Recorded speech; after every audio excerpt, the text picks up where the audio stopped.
The housing market is now stabilised and has begun a slow recovery. But many first-time buyers, particularly those without large deposits, still find it hard to get a mortgage. And I want to help them, but to do so in a way that is properly funded. I can announce that I will double the stamp duty limit for first-time buyers from midnight tonight, from 125,000 to 250,000 for this year and next.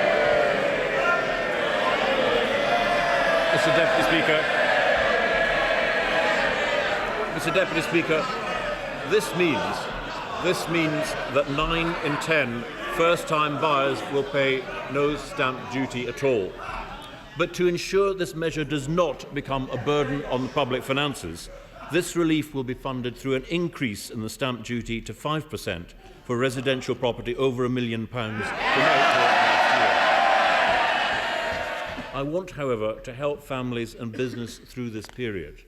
So I've decided to stage next month's increase in fuel duties. Instead of the planned increase, fuel duty will rise by £0.01 in April, which is less than inflation, and it will be followed by a further £0.01 rise in October and the remainder in January.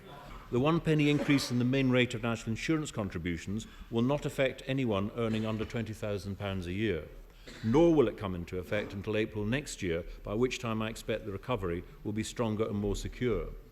The 50% rate of income tax will come in next month, but it only affects those with earnings over £150,000 a year. That's the top 1% of earners. For people with incomes over £100,000 a year, the top 2%, we will gradually remove the value of their personal allowances. Tax relief on pensions will be restricted from next year, but again only on those with incomes above £130,000 a year. Looking across all the tax rises since the beginning of this global crisis, 60% of them will be paid for by the top 5% of earners. We have not raised these taxes out of dogma or ideology. We're determined to ensure our overall tax regime remains competitive. But I believe, Mr. Deputy Speaker, that those who have benefited the most from the strong growth in incomes in the past years should now pay their fair share of tax. Mr. Deputy Speaker, I have no further announcements on VAT, on income tax or national insurance rates.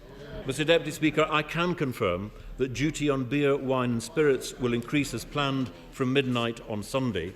Alcohol duties will also be increased by 2% above inflation for 2 further years from 2013, and the planned increase in fuel duty and landfill tax will continue for 1 year from 2014. Tobacco duty will increase from today by 1% above inflation and then increase by 2% in real terms each year until 2014.